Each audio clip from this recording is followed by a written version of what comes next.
আসসালামু আলাইকুম। প্রিয় দর্শক আপনাদের সকলকে আমি আমার ফেসবুকে পোস্ট করে জানিয়েছি যে ভিপি এবং জিএস ২ পদেই শিবিরের যে প্রার্থী তারা অ বিজয়ী হয়েছেন এবং এই বিষয়টি যিনি জানিয়েছেন তার কাছ থেকে প্রাপ্ত যে খবর সেটা আপনাদেরকে জানানোর চেষ্টা করব।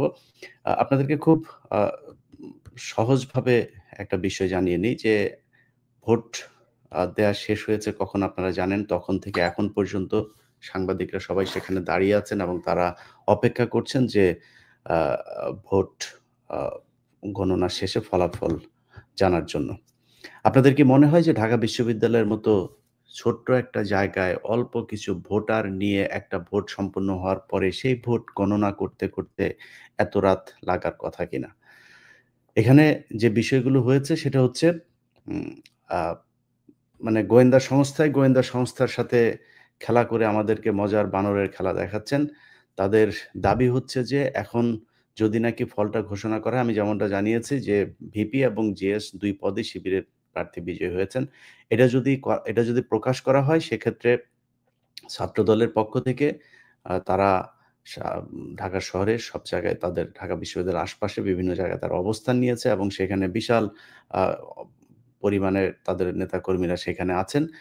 তারা বিশৃঙ্খলা করবেন এবং সেটা যদি করা হয় তাহলে ৩য় পক্ষ এখানে সুযোগ নেবেন। আরে বেটা এই গোয়েন্দা সংস্থা এখন উপরে যারা আছে সবই তো ৩য় পক্ষ। আপনারা এখানে এসে এইসব এই হুজুরগিরি দেখাইতে এসে আমাদেরকে ভুলভাল বুঝায়েন না। সো ফলাফল যা হয়েছে সেটা জানাইতে হবে। এই দেশের মানুষ শেখ হাসিনা এর আগে ওই নুরু ভিপি হয়েছিল। ওই সময় তারা চেয়েছিল সবগুলো ভোটই তারা নিয়ে নিবে। শেষ পর্যন্ত পারে নাই। ভিপি নুরুকে তারপর দেখেছে যে একটা দেই তাইলে আর পিছনেরগুলো নিয়ে কোনো হবে না। ওরে ভিপি বানায় রাখো, তার কাজ যা করার তোমরাই করবা। সেটাই হয়েছিল। শেখ হাসিনা এখন বাংলাদেশে নাই। শেখ হাসিনা সেই রাতের ভোট, তারপরে হচ্ছে গিয়া ডামি ভোট, ভোটারবিহীন ভোট, এইসব ভোট আর এই দেশে হবে না। যেটা ফলাফল হবে সেটা করতে হবে। কেউ যদি বিশৃঙ্খলা করে, মনে করেন ছাত্রদল যদি নাকি মনে করে যে তারা বিশৃঙ্খলা করে তারপরে জিতে যাবে, বিশৃঙ্খলা করে তারপরে তাদের ভালো কিছু হবে, তাইলে হোক কোনো সমস্যা নাই। আপনি যদি নাকি ৩য় পক্ষকে সুযোগ দিতে চান, তাইলে আপনি সুযোগ দেন। আপনার যদি ভালো হয় তাইলে হোক। আমরা এত ৩য় পক্ষেরে নিয়ে এত ভয় পাইয়া লাভ কি? আপনারা আসতে দেন, গোয়েন্দা সংস্থারে নিয়ে আবার সেনা শাসন আসতে দেন। তারপরে আওয়ামী লীগরে আবার ফের পুনর্বাসিত করতে দেন। কোন সমস্যা নাই। ভাই হিসাব খুব পরিষ্কার। এই দেশের মানুষ, সারা বাংলাদেশের মানুষ আজকে আপনাদের নির্বাচন দেখেছে। এক মহিলা এসে বলল, তিনি ফোন করেছেন, হয় ফোন করে তারপরে দেখেছেন এই হচ্ছে, এই হয়ে যাচ্ছে। একজন তার বান্ধবী একজন ফোন করে বলেছেন যে ভিতরে ক্রস চিহ্ন দেয়া সেখানে। সারা সারা দেশের সব মিডিয়া আজকে আপনার এখানে ছিল। একেকটা টেলিভিশন পত্রিকার ৮ টা ১০ টা করে টিম সেখানে কাজ করেছে। কারোর চোখে কোনো কারচুপি পড়ল না? এর আগে আমরা দেখি নাই কারচুপি নির্বাচন? এর আগে ওই উম ভিপি নুরও যে এবার হইল, ভিপি হইল, সেবার আমরা দেখি নাই কিভাবে সব বের করে দিয়ে ছাত্রদলের লোকজন সেখানে করছে। একজন প্রক্টরকে ধরা হইল। এগুলো তো সব মিডিয়াতে চলে এসছে। এবার তো আরো বেশি স্বচ্ছ ছিল। এবার ধরার জন্য তো কোনো মানে এই সায়েন্স দরকার নাই। যে মানুষগুলো সেখানে ছিল, যে মিডিয়াগুলো ছিল সবাই ধরতে পারত। একটা প্রমাণ নাই। আপনারা কারচুপি নির্বাচন বলে তারপরে একটা আরে ভাই আপনারা যে হারবেন এটা তো আমরা আরো প্রায় ১ মাস আগেই জানি যে আপনারা হারবেন। এটা নিয়ে এত নাটক-টাটক করে তো লাভ নাই।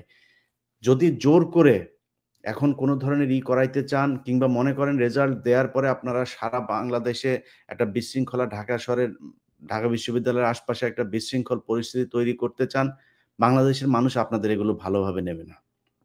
এর আগে শেখ হাসিনা যত জোর করে যত ভোটে নির্বাচিত হয়ে এসছেন, সেগুলোর পরিণাম কি এই দেশের মানুষ দেখেছে। তার চাইতে বরং প্রস্তুতি নেন। ভাই এখনো রেজাল্ট হয় নাই। আপনি যেহেতু জানেন না, আপনার কাছে যেহেতু আসে নাই, সো প্রস্তুতি নেন। বিজয়ী হইলে আপনি বিজয় মিছিল করবেন। বিজয়ী না হইলে সুন্দর করে একটা নতুন কালচার তৈরি করেন। বিজয়ী প্রার্থীকে ডেকে এনে তাকে ফুল দিয়ে তাকে বলবেন যে, "আমাকে এই শিক্ষার্থীরা চায় নাই। আ লেটস ট্রাই নেক্সট টাইম। আমার এবারে দরকার নাই তো এটারে নিয়ে এত কিছু করার।" তো আপনি সেটা করেন। সেটা না করে এখন আপনি চাপ দিচ্ছেন। আরেক গণেশচন্দ্র রায়। আর গণেশচন্দ্র রায় ঢাকা বিশ্ববিদ্যালয়ের ছাত্রদলের সভাপতি হইল কেমনে? আমি হিন্দু মুসলমান নিয়ে আলাদা করতে চাই না। কিন্তু এই গণেশ এইদিকে আরেক চাঁদাবাজ আছে হচ্ছে এই যে নিতাই রায়ের এই যে মেয়ে নিপুণ রায়, নিপুণ রায় আর তার বাপ গোয়ার শর। এই গোয়ার শর আর নিপুণ রায় এই ২ টার মানে চাঁদাবাজিতে ওই ট্যানারি পট্টি-টট্টি ওই সাইডের এলাকার লোকজন পাগল। প্রতিদিনই কোনো না কোনো জায়গা থেকে এদের নিয়ে খবর আসে। এখন ভাই সমস্যা তো হইলো এরা এখানে চাঁদাবাজি করবে, সবার ইন্ডিয়াতে একটা করে বাড়ি থাকবে। আপনি বিএনপির মহাসচিব বানায় দেন। এই নিতাই এই কি বলে গণেশ গোয়ারশ্বর চন্দ্র রায় বা নিপুণ রায় এগুলিরে আপনি মহাসচিব বানায় দেন। খালি একটা কন্ডিশন দিবেন যে তোমরা ইন্ডিয়াতে কোনো কিছু করতে পারবা না, ডুয়েল পাসপোর্টটা জমা দিবা। দেখবেন আর চাঁদাবাজি করবে না, দান্দাবাজিও করবে না, সোজা হয়ে গিয়েছে। এদের এক পা এইদিকে থাকে, আরেক পা ওইদিকে। আওয়ামী লীগের যে কটাই গোয়ারশ্বররা থাকে, গোয়ারশ্বররা এখানে কামায়, ওইখানে এনে তারপরে এই জমায়। আবার বিএনপিতে যে কটা আছে এখানে কামায়, ওইখানে জমায়। মূল কাজ একটাই, তথ্য রয়ের কাছে পাচার করা। সো এই গোয়ারশ্বরদের থেকে সাবধান।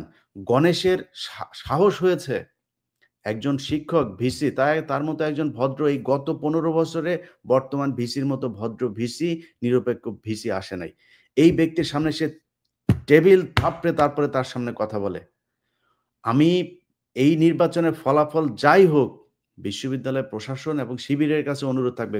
এই গণেশরে যেখানে পাবেন, সেখানে ওরে বুঝায় দিবেন কেমনে সম্মান দিয়ে তারপরে ভিসির সামনে কথা বলতে হয়। এটা আজকে যেটা আমরা দেখেছি এটা ছাত্রলীগের আচরণ। অতএব বিএনপির ভাই আপনাদের কাছে অনুরোধ থাকবে, এটা বিশাল নির্বাচন না। এই নির্বাচন দিয়ে দেশের রাজা, মন্ত্রী, মিনিস্টার এগুলো নির্বাচিত হবে না।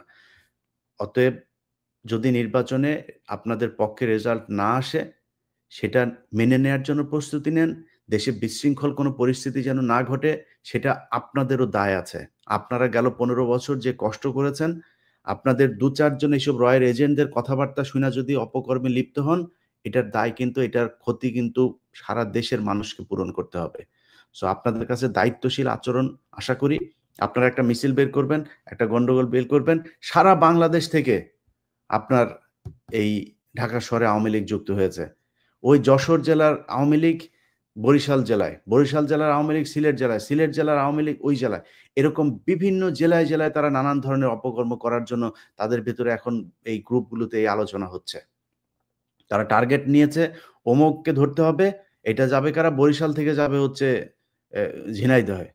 ঝিনাইদহে যায় সেখানে মানে ঝিনাইদহের কেউ নাই। ঝিনাইদহের ওইখানের যারা আওয়ামী লীগের ছিল তারা কেউ দেখে নাই। একজন বিদেশে আছে, একজন ঢাকায় আছে। সেখানে তারা কিন্তু পরিকল্পনার সাথে সবাই আছে। এখানে আপনি নিউ মার্কেটের সামনে একটা ঘটনা ঘটাবেন। ডিজিএফআই আওয়ামী লীগের লোকজনদের নিয়ে এসে ঢাকায় এনে তারা তাদের ক্যান্টনমেন্টে পর্যন্ত থাকতে জায়গা দিয়ে রেখেছে। তারা মাঠে নামানোর জন্য প্রস্তুত। এসে তারপরে ঘটনা একটা ঘটায় দিবে। আপনিও মারা যাবেন। আপনি তো ছাত্রদল করেন, আপনি তো এটার সাথে নাই। কিন্তু আপনার বুকে গুলি চালাবে। ওরা ২-৪ টা লাশ ফালায় দিবে। এই যে আপনি সবশেষ দেখেন, এই যে নুরাল পাগলা, এই নুরাল পাগলাই বদমাইশের লাশ উঠায় তারপরে করছে। এই বদমাইশের লাশের মধ্যে মুইতা দিলেও সমস্যা না। আমি খেয়াল করি না। ওই নিজের ইমাম মাহাদি দাবি করেছে, ওরে মুইতা দেন। ওর কিছু বক্তব্য আমি পরে শুনলাম। তো মানুষের ক্ষোভ আছে। এই মানে ডিজিএফআই কিন্তু ভাই আপনি ধরেন এক জায়গায় দাঁড়ায় আছেন, ডিজিএফআই এর লোক যায় আপনারে মারধর শুরু করে দিবে, আপনার দোকানে ভাঙচুর। এটা করবে না। করে কেমনে? আপনার দোকানের সাথে আরেক দোকানদারের সম্পর্ক খারাপ। তারে দিয়ে আপনারে করবে যে, "ওরে একটু সাইজ করতে হবে, ওরে করো।" আপনি যাবেন যায়া ওর দোকানে ওরে যাবেন মারতে। ডিজিএফআই এর লোক ৪-৫ জন থাকবে। আপনি তো খালি গেছেন ওরে ২-৪ টা চড় থাপ্পড় মারতে। ডিজিএফআই এর লোক যায়া পেটের মধ্যে ঢুকাই দেবে চাকু একটা। হইল কি? ২ দোকানের এই ভাগাভাগি নিয়া দ্বন্দ্বে প্রাণ গেল আরেক দোকানদারের। মারল কে আসলে? তো DGFI. That's how they work. আপনার এই জিনিসগুলো মাথায় রাখতে হবে। এই নুরাল পাগলার এখানে যেমন ছাত্রলীগের ২ টারে পরে পাওয়া গিয়েছে, এগুলি ডিজিএফআই, এগুলি রয়ের। তারা এই সারা দেশে এইভাবে ঘটনা ঘটাবে। সো আপনি একটা মিছিল বের করবেন, মিছিল বের কইরা আপনার কাজ থাকবে, ভাই ছাত্রদল তো জীবনে ছাত্রলীগের মতো হিংস্র হইতে পারবে না। কিন্তু ছাত্রলীগ আপনার ভেতরে ঢুইয়া যাবে। এখানে শত, শত হাজার, হাজার মানুষ আসবে। আপনি জানবেন নাকি কে ছাত্রদল আর কে ছাত্রলীগ আর কে ভারত থেকে এসছে? চিনবেন আপনি? চেনা তো সম্ভব না। যেই কারণে আমি মনে করি যে আজকের যে ঘটনা, এই ঘটনা যদি নাকি আপনারা মনে করেন সামনের নির্বাচনে আপনি ২০১২ সাল ১৩ সালের ঘটনাগুলো যদি দেখেন, সেখানে একই অবস্থা ছিল। এই আওয়ামী লীগ জোর করে আপনি দেখেছেন যে সেই যে খুলনায় ছিল মনি, তারপরে ঢাকাসহ বিভিন্ন জায়গায় হেফাজতের ঘটনার পরপর যে নির্বাচনটা হইল, সবখানে আওয়ামী লীগের ভরাডুবি হয়েছে। তারা কি করলো? জোর করে সেখানে নির্বাচিত হলো নিজেদের লোকজন। জোর করে এই মেয়রদেরকে ক্ষমতাচ্যুত করলো, জেলখানায় নিল। ১৪ সালে, ১৮ সালে, ২৪ সালে যে নির্বাচনে সবখানেই তো আওয়ামী লীগ জিতেছে। লাভ হয় নাই তো। সো জনগণের মন কেমনে জয় করা লাগে, কেমনে জয় করা যায় সেই ব্যবস্থা করেন ভাই। নাইলে এইভাবে জোর জুলুম এইসব শয়তানি বাটপারি এগুলি কইরা করা যাবে না। আমার কথা যদি জিজ্ঞেস করেন, আমি এবারের নির্বাচনে সাদিক কায়েমের পক্ষে ছিলাম। সাদিক কায়েমের পক্ষে কেন ছিলাম? কারণ এই দেশকে ভারত, পাকিস্তান এই ভাগাভাগি করা এটা এই দেশের মানুষ আর চায় না। যারা আপনাদের মতো এই যে বিরানী আলম সহ যেসব আপনাদের নতুন স্বঘোষিত বিএনপি সেজে এখন বিএনপির পক্ষে কাজ করার চেষ্টা করছে, এই মানুষগুলি আপনাদের ধ্বংসের জন্য যথেষ্ট। আর কিচ্ছু লাগবে না। আপনি যদি নাকি আজকে এই ভারত, পাকিস্তান এই না নিয়ে আসতেন, আমরা যেতাম না তো তাদের পক্ষে। আরে ভাই, এখন আপনি যদি মনে করেন যে বাংলাদেশের মানুষ এই ভারত, পাকিস্তান এই ইয়েতে খুশি তারা। পাকিস্তানি রাজাকার বললে তারা খুশি হয়ে যাবে। তাহলে তারা তাদের জন্য হাসিনার চেয়ে ভালো কেউ কিছু ছিল না। হাসিনারে কেন তারা রাখে নাই? হাসিনারে রাখে নাই কারণ তারা এই ভাগাভাগি পছন্দ করে না। আপনারা যদি সেই কাজই করেন বাংলাদেশের মানুষ আপনাদেরকে ওইভাবেই রেড কার্ড দেখাবে। ভালো হইতে হবে ভাই। জামাত যা করে, ছাত্র শিবির যা করে, তার চেয়ে ভালো কিছু করেন। এই দেশের মানুষ শিবিরের আমি বিশ্বাস করি জামাত শিবিরের বাংলাদেশে বিএনপির অর্ধেক ভোটও নাই। তারা নির্বাচিত হবে কেন? আপনি আপনার কাজ করেন। সারা দেশে চাঁদাবাজি হচ্ছে, এটা সত্যি কথা। আপনি এটা লুকায়ে রাখবেন কিভাবে? আমি বলব না, পিনাকি বলবে না, কনক সারোয়ার বলবে না, আরেকজন বলবেন, কেউ না কেউ বলবে। সারা সব দেশের মিডিয়া আপনি সেই পঞ্চগড়ের এক গ্রামের ওয়ার্ডের কমিটির স্বেচ্ছাসেবক দলের নেতা চাঁদাবাজি করতে গিয়ে কট। আরে ভাই সে যে চাঁদাবাজি করতে গিয়ে গ্রেফতার হইল, সে তো সেই পঞ্চগড়ের এক গ্রামের এক স্বেচ্ছাসেবক দল। হেডলাইন কি আসলো? হেডলাইন আসলো হচ্ছে স্বেচ্ছাসেবক দলের নেতা চাঁদাবাজি করতে গিয়ে গ্রেফতার। এরপরে তারেক রহমানের কাছে খবর গেল, যাওয়ার পর তারেক রহমান তো চাঁদাবাজির খবর শোনার সাথে, সাথে বহিষ্কার। অর্ডার দিয়ে দিয়েছে, সাথে, সাথে বহিষ্কার করতে হবে। বহিষ্কার কইরা দিল। এই যে গ্রেপ্তার হইল, নিউজ একটা হইল, বহিষ্কার করলে নিউজ আরেকটা হইল। ২ টাই কিন্তু পাবলিসিটি হইল যে আপনারা চাঁদাবাজি করেন। সো এখান থেকে বের হইতে হবে। আপনার দলে ভালো মানুষ আছে তো। এই বিএনপি গত ১৫ বছরে আমি তো মনে করি এদের ৮০ ভাগ মানুষ প্রচন্ড ভালো মানুষ। তারাই চাঁদাবাজির বিরুদ্ধে অবস্থান। তাহলে ২০% এ কন্ট্রোল করেন। তাদের কন্ট্রোল করার জন্য এক এলাকায় ৩ টা গ্রুপ। এক গ্রুপ যদি চাঁদাবাজি করে ২ গ্রুপ এক হন। আপনারা নিজেরা আরেকটা কমিটি তৈরি করেন। করে ওদেরকে প্রতিরোধ করেন। এটা যদি না করতে পারেন, দেশের মানুষ কিন্তু এখন ঘরের মধ্যে বইসা সবকিছু দেখে। কি হচ্ছে, কারা কি করবে, কিভাবে চলবে দেশ। তারা আপনাদের রেড কার্ড দেখায় দিবে। হিসাব করে চলতে হবে। নির্বাচনের যে গোয়েন্দা সংস্থা এখন সরকারকে চাপ দিচ্ছে, ভিসিকে চাপ দিচ্ছে যে এটা করা যাবে না। ছাত্রদলকে একটা দিয়ে ছাত্র শিবির আরেকটা এইভাবে ভাগাভাগি করে নিজেদের মতো করে করবে।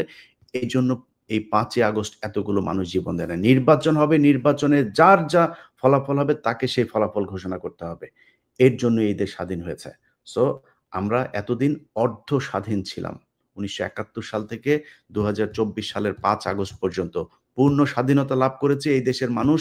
আজকে সারাদিন ঢাকা বিশ্ববিদ্যালয়ের দিকে তাকিয়েছিল। আমরা নিজের চোখে দেখেছি যে ঢাকা বিশ্ববিদ্যালয়ের শিক্ষার্থীদের ভেতরে কি উৎসাহ উদ্দীপনা। আমি বাংলাদেশের এই শ্রেষ্ঠ মেধাবীদের যে বিদ্যাপীঠ আপনাদের কাছে অনুরোধ থাকবে, ভোট কেন্দ্রে প্রহরীর মতো দাঁড়িয়ে থাকবেন। যা ভোট গণনা হয়েছে সেইটাই প্রচার করতে হবে, সেটাই প্রকাশ করতে হবে। এটা আপনাদের করতেই হবে। এটা যদি না করেন তাহলে নতুন করে এই ভোট কারচুপি, দিনের ভোট রাতে এগুলো চলতেই থাকবে। এটা বাংলাদেশে আর চলতে দেওয়া যাবে না। আমরা অপেক্ষা করছি। এতক্ষণ লাগার কথা না এই নির্বাচনের ফলাফল ঘোষণা করতে। ভিসি স্যার আপনার কাছে অনুরোধ, আপনারা গুলি করে মাইরা ফেলবে, আপনারা অ্যারেস্ট করবে, কিছুই করবে না। যা হয়েছে নির্বাচনের ফলাফল ঘোষণা করেন। এই দেশের মানুষ ফলাফল দেখার জন্য রাত জেগে বসে আছে। সবাই ভালো থাকবেন। আল্লাহ হাফেজ।